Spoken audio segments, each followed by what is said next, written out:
let's get this started with the news on William F. Tate, the president of the Louisiana State University. Has been announced that he will be taking the same position, but all the way across the country in Piscataway, New Jersey, at a college called Rutgers University. I think everyone who follows college sports knows who Rutgers is. Rutgers is the largest university in New Jersey. I think it's got like 25,000, 30,000 students. It's a really large university. I don't think people realize how big Rutgers is, but he will be accepting that job, of course. Rutgers is a little bit better of a academic institution than, let's say, LSU, but they also have money. And there's a lot of money at Rutgers because they're in the New York City metropolitan area. And there's a lot of money at Rutgers, a lot of untapped potential. And I think, somebody like him he's been around a lot of athletic programs. Not only was he at LSU, as served as the president at LSU for the past 5 years, but he was originally in South Carolina. He also did some time at TCU. I know most of his time was spent as an academic at Washington University in St. Louis, which is one of the top academic institutions in the country. But he's also, like I said, spent a lot of times, a lot of schools where the athletics is really important, like TCU and South Carolina. And not only is William F. Tate the very first black president in the history of Louisiana State University, but he's the very first black president. He's the very first black person to serve as a president of a university in the Southeastern Conference. So he is, I guess you could say, a trailblazer. Although I don't know how much of a trip. I mean, he's a trailblazer, but when you think of trailblazers, you think of Jackie Robinson or people who were the first at their profession at the time when, let's say, a lot of people didn't view some people as humans. Some people saw them as inferior. So maybe that's where it may seem kind of extreme to call William F. Tate a trailblazer, but he is the very first black man, a black person, to serve as a president of a Southeastern Conference university. So it's a very, very huge milestone in that part. But there is some political stuff that happens. And look, I don't care if you're Democrat. I don't care if you're Republican. I don't care if you're independent, socialist, communist, whatever, right? I don't care. I don't care if you have R or D next to your name. I don't care. But this was political. But not in the way you think, right? So you got to think about this. Presidents are installed, or they are hired by members of the board of trustees, right? The members of the board are hired by the governor. They're appointed by the governor. So when President Tate was elected as the president of, well, not elected, but appointed as the president of the Louisiana State University system, because remember, LSU is the flagship university of a system. John Bell Edwards was the governor. The people he appointed on the board of members were loyal to John Bell Edwards. However, remember, John Bell Edwards is a Democrat. Jeff Landry, who has been the governor since, I believe, last year, 2024, if I remember the exact date. He's been the governor for close to 2 years now. But when Jeff Landry came in, he fired somebody I forgot the guy's name, but he hired somebody up, and somebody that was kind of way up in the board of trustees, and installed his own. And I think that's when you start to think, okay, maybe President Tate's time is coming to a close. By the way, Jeff Landry served it a year. He got in office January 8th, 2024. But Anyway, going back to what I was saying. And so the writing's on the wall. So I think that Governor Landry forced Tate out. Just like, hey, you might want to start looking for a job. I want to put in my guy, right? And so I can see that happening. And of course, President Tate's done he's done a great job at LSU. He's not only done a great job with the academic. I know he's the president, so he handles all the academic stuff, but he also was in alignment with the athletic department. When LSU was hiring Brian Kelly, he was very much involved in the search. Now, he took a step back, but, he still wanted to get some information. Like, he was very much involved in athletics, right, from the get-go. To the point where there were some rumors spread around that he wanted to hire a person of color, whether it's black or Hispanic, as a new head coach. That was thrown around a lot, but that was not true. That was not true at all. Remember, when all those rumors were coming about, that was when he installed the vax mandates at LSU. And at the point, he was kind of unpopular, actually. When he started off, he was fairly unpopular because of the vax mandates. And it's not like he was and it wasn't like the policy was, hey, if you're not vaxxed, you can't come on campus. It was more like, hey, if you don't want to get vaccination, every 2 weeks or so, you have to do COVID testing. Right? And that's fair. Right? Because at the time, it was early 2021. COVID was still sort of a thing. We want to make sure everyone was safe, including the students. Although there were some objections to it, of course. I mean, that was a very hot time. But overall, I didn't mind it. I don't care. That's not gonna stop me from going to class. I'm not gonna throw a fit about it. Because I was actually student at that time, so I remember all that. But over time, a lot of LSU fans grew to love him because of how invested he was in athletics. He was invested in football, men's basketball, women's basketball, baseball, softball, you name it. He was heavily invested in athletics, and that's what made him a fairly popular member over time. And he got along with Scott Woodward a whole lot because they were in line on what they want to do with the athletic program. Hence, all the success they've had. During President Tate's time, they've won a national championship in baseball, gymnastics, and women's basketball. I know football's had its issues, but again, he was part of the hiring process to hire Brian Kelly. At the time, we wasn't very sure who else was going to hire, and we didn't think that you could pull a guy like Brian Kelly away from Notre Dame, but they did, right? Scott Woodward did mostly, but William Tate was a large part of the hiring process. And he was very active. He was a very active member of the LSU community. People loved him. Coaches, administrators, they all loved him. And not only that, I remember there was a speech he gave at the women's basketball, and it was a speech, and obviously you could tell he was, I guess you could say he was hungover, but nobody cared, right? Because I think everyone was hungover when the women's basketball team won the national championship in 2023. But he gave a speech, and it was basically about the 5 pillars of rap and how he he merged that together with how the women's basketball team won the national championship. It was really funny, but also a really unique speech, and a lot of people loved it. But again, once again, this is just it was a political move by Jeff Landry to put his guy, right? And look, I know a lot of LSU fans have not liked Jeff Landry, right? It's not because he's a conservative and they're liberal. A lot of LSU fans are conservative. Louisiana's a red state. But they haven't liked how Jeff Landry used LSU as a prop, right? With the whole national anthem controversy with the women's basketball team.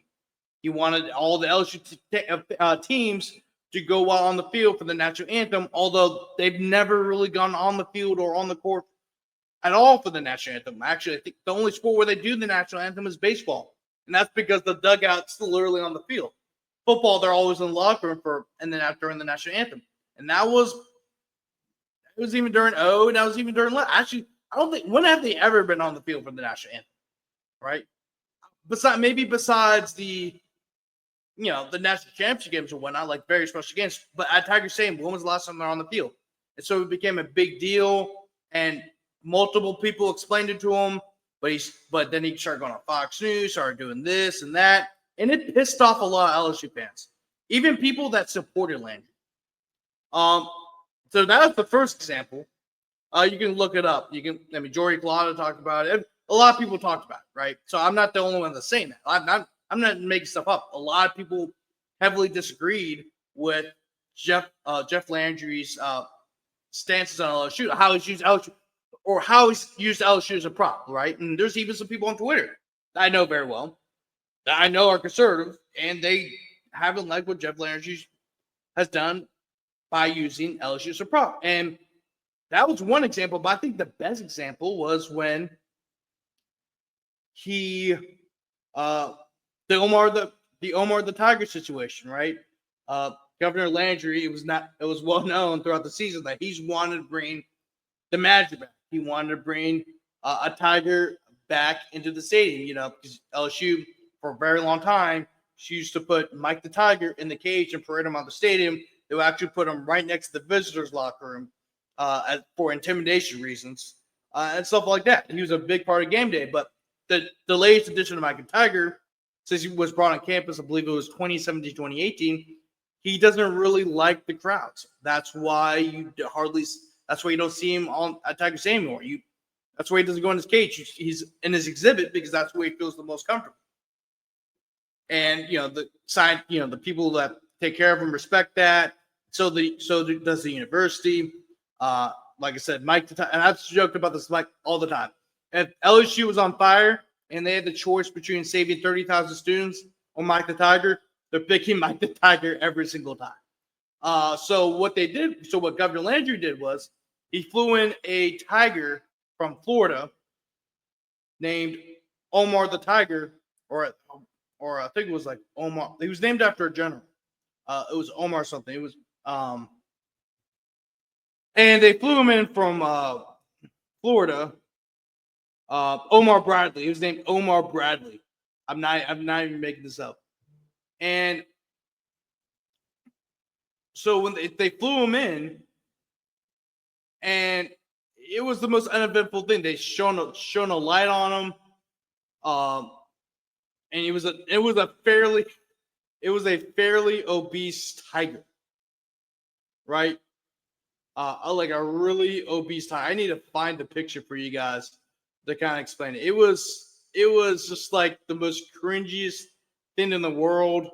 I mean, some people kind of liked it because it was kind of bringing the Magic back, but still, it was just really, really corny. And then of course, that was the Alabama game last year, and LSU lost 42-13 or whatever. It was one of the worst games that has ever been played at Tiger Stadium. Here it is right here. It's Mike Scarborough right here. Oh man. Here it is. So that's Omar the Tiger. And it says that tiger is obese. Like it's a fat tiger. People were T-Bob A-Bear was calling it a meth tiger. Like it was really cringy, and a lot of people didn't like it. Just because it was just once again, Jeff Landry decided to use LSU as a prop for his political gain. And this is not the first time he's used this. Actually, I can pull one of my old tweets. I posted during the game, and let me pull this up right here. Jeff Landry, yeah, let's watch it. And look, sorry for the political stuff, but Jeff Landry once blamed COVID mandates for LSU losing to Mississippi State in 2020, despite the defense giving up an SEC record, section 34 yards. This definitely foreshadowed the Omar Bradley, aka Great Value Mike the Tiger fiasco, also LSU Stadium. Like he's not really liked by look right here. Landry is an ass. Like, you know what I'm saying? Like, people just don't like him, regardless of your political affiliations. People think he's a joke, right? And I think that's what everyone's kind of worried about right now. And like, to kind of throw this back to it. So this was during the heart of COVID. This is during 2020. And LSU lost 44-34 to Mississippi State. It was they allowed a SEC record 634 yards of passing. But Jeff Landry acted like if the crowd was there in full capacity, that it never would have happened. Let me just tell you this: that LSU defense that year was absolutely dog crap. And not only was it bad, the defensive coordinator, Bo Pelini, was fired after the year because it was the worst LSU defense they had seen since the late 90s. It was horrendous. And actually, that defense set LSU back. I mean, that year set LSU back so many years. Like it's still taking Brian Kelly to fix some of those issues that Bo Pelini did. But going back to what I was just saying. LSU fans don't really like Governor Landry, right? And look, some of it has to do with the fact that he's a UL Lafayette grad, although I think that's minuscule in this situation. But I think the biggest issue right now is that LSU finally has this thing rolling. LSU was spending money in NIL. They had the number one transfer portal class coming in. They're recruiting well, not only in the state, but nationally. And what Scott Woodward's plan is to get LSU back when they had the golden age from 2000 to 2009. That was when LSU won 2 national championships for football. They'd won a national championship in baseball in 2008. I know they had the smoke years involved in that as well, where they go to the Cultural Series a couple years in a row, but it didn't work out. They hired Paul Maneri. Paul Maneri was able to do a quick fix. They won a national championship in his third year at the helm. Women's basketball went to 5 straight Final Fours. Who else? The men's basketball team went to a Final Four. Gymnastics was rolling. Like, that was a great time to be an LSU fan. And Scott Woodward was a part of the administration when all that happened. He wasn't an athletic director, but he worked under Emmert and some sort of like liaison type of role. And he wants to bring the magic back to LSU. But for that to happen, there needs to be alignment. The reason why they were so successful in the 2000s was because there was alignment with Mark Emmert, with Buddy, it was Joe Dean, and then of course Skip took over as the AD, and then of course it goes along with the coaches, not only Nick Saban or Les Miles, but Dee Bro and Paul Maneri and all those guys, right? And during that time, there was alignment. That's why they were able to be so successful. For the first time in a while, there is alignment between under President Tate. There was alignment from the president to the AD to the coaches. Everyone was in alignment. And so when Governor Landry installs his president, will his hire keep the alignment going? Or would it stall the alignment? Or would it break up the alignment? And I think that's the worry right now if you're an LSU fan. You need alignment. And you say anything you want about athletics and whether you like it or not, but I'm assuming you guys like athletics because obviously you're watching this stream right now. But LSU, or any this is not just LSU, every university around the country wants their sports to do better. When their sports are good, their enrollment goes up. Look at Kansas State. Kansas State, I believe, had like 5,000, 6,000 students in the early 90s. But then their football team got really, really good, was a top 25 team every year, and their enrollment tripled and quadrupled. Clemson, when they were rolling in the 2010s, when they're winning national championships, their enrollment skyrocketed. LSU actually was at I listened to this on Matt Moscona's show. LSU had a enrollment of 23,000 in 2006. When Nick Saban left LSU, their enrollment was 40,000. And I actually wrote a paper on this. When LSU won the national championship in 2019, there was a massive boost in out of state students that got accepted to LSU. A lot of them came from California. Well, there's some of them, of course, came from Florida, Texas, and the usual. But there's a lot more students from the state of California that went to LSU around the same time that a little bit after that LSU won the national championship in 2019. It's a real thing. So the university wants to be good at athletics because obviously that's a major money drive. But what happens if Jeff Landry hires somebody that is not part of the alignment? How will that affect LSU sports? Will LSU football keep it going with the NIL and how they recruit and funding the football program? How will the baseball program look? How will the basketball, the men's and women's basketball programs look? How will gymnastics look? Especially during the time where there's talks about certain schools cutting their athletic programs because of NIL and how it's affected the big three sports, which is football, basketball, and baseball. So it's very important for Governor Landry to hire the right person. I think a lot, and LSU fans have a lot to worry about. They really do, because what happens if Governor Landry just hires some stooge?